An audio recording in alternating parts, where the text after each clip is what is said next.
Bah Imam Syafi'i dawuh, sebelum kalian menjadi orang yang sukses, apakah sukses di bidang jabatan, sukses di bidang kekayaan, sukses di bidang ilmuwan, dan kesuksesan yang lainnya, tapi jadilah yang pertama kali menjadi orang yang sukses yang sebenarnya adalah sukses menjadi orang yang baik. Artinya berhasil menjadi orang pengusaha yang sukses, kaya raya, namun apabila belum menjadikan kekayaannya itu bermanfaat bagi orang lain, disedekahkan untuk pada fakir miskin, membantu pembangunan madrasah, masjid, serta lembaga-lembaga sosial yang lainnya, apabila belum bermanfaat bagi orang lain, itu nanti di akhirat malah justru akan menghambat menjadi masuk ke dalam surga. Semakin berat nanti pada yaumil mahsyar. Seorang pejabat jangan bangga dulu, jangan merasa sukses dulu dengan jabatan yang ada itu, sebelum jabatan itu digunakan untuk memperjuangkan orang-orang yang teraniaya, menegakkan keadilan.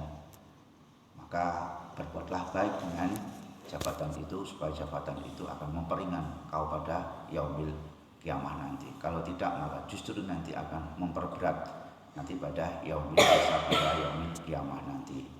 Jadi tanamkan dulu menjadi orang yang baik, sehingga menjadi orang yang sukses yang sesungguhnya adalah sukses nanti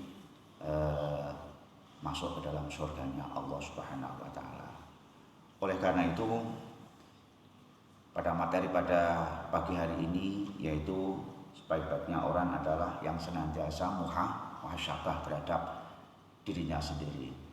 Untuk menjadi orang yang baik itu, diantaranya yang harus kita lakukan menjadikan diri kita ini, hati kita ini menjadi hati yang baik.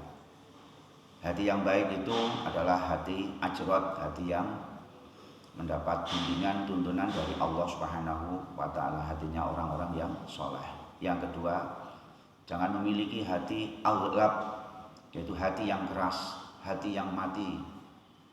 Kemudian yang ketiga, jangan memiliki hati yang mankus, hati yang terbalik, hati yang munafik. Yang keempat adalah jangan memiliki hati musyafah, hati yang tercampur antara keimanan dengan kemunafikan.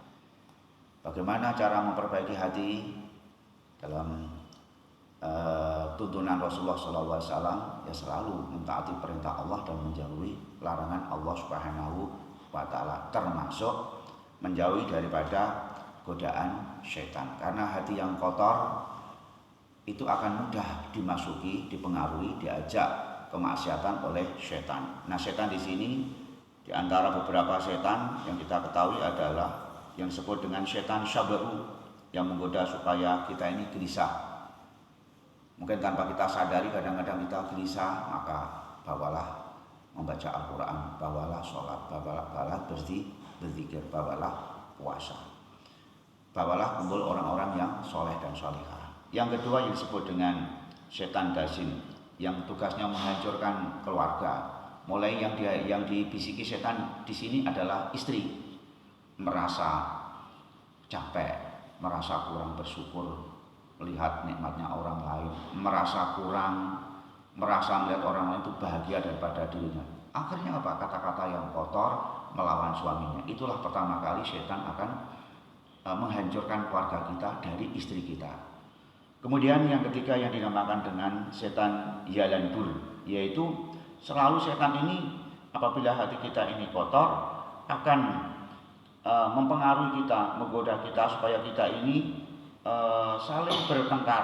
Apakah perkara masalah pekerjaan, masalah harta, masalah keduniaan, ini selalu mempengaruhi kita supaya bermusuhan, menyalahkan orang lain, selalu merasa dengki kepada orang lain, merasa iri kepada orang lain, merasa dendam kepada orang, sehingga terjadilah namanya permusuhan yang sekarang ini kita bisa lihat, perang antara Rusia dengan Ukraina, pasukan Hamas dengan Israel, dan di mana-mana setan itu akan mempengaruhi kita. Apa bedanya setan dengan iblis dengan jin. Sebetulnya adalah setan itu adalah sebutan, bukan semata-mata makhluk.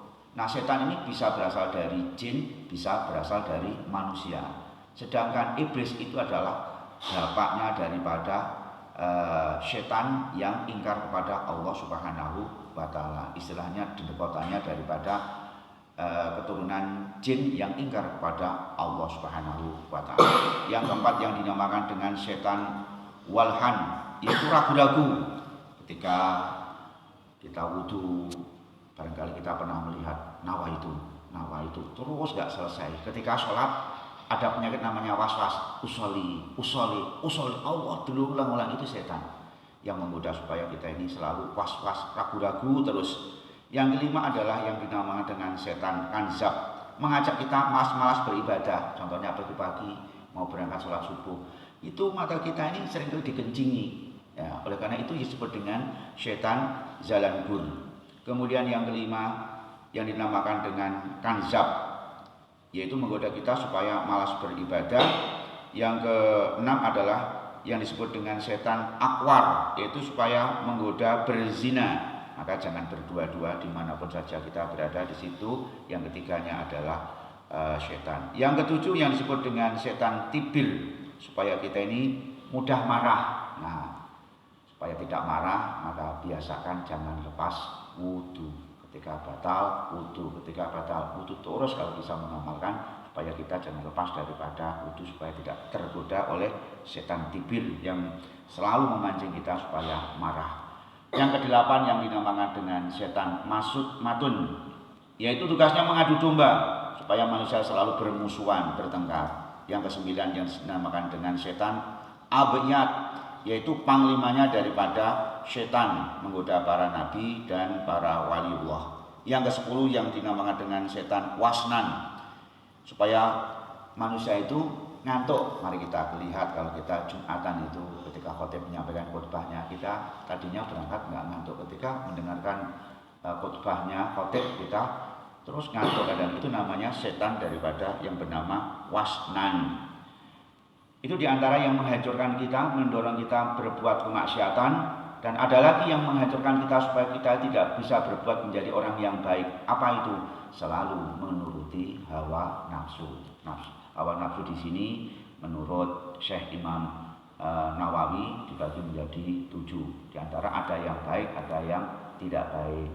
Yang tidak baik atau kurang baik adalah hawa nafsu amarah, ini yang jelek sekali. Kemudian hawa nafsu lawamah, hawa nafsu mulhamah. Yang baik adalah mutmainnah, nafsu radiyah, nafsu mulhamah. Yang terbaik adalah nafsu kamilah. Ini adalah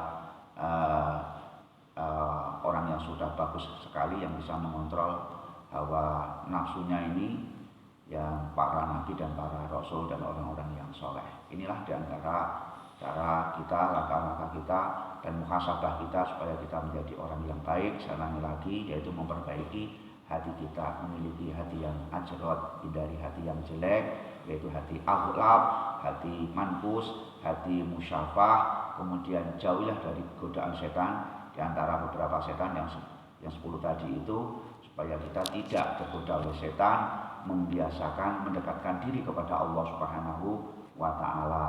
Kemudian selalu mengendalikan hawa nafsu kita ini, yaitu yang 3 yang jelek tadi itu,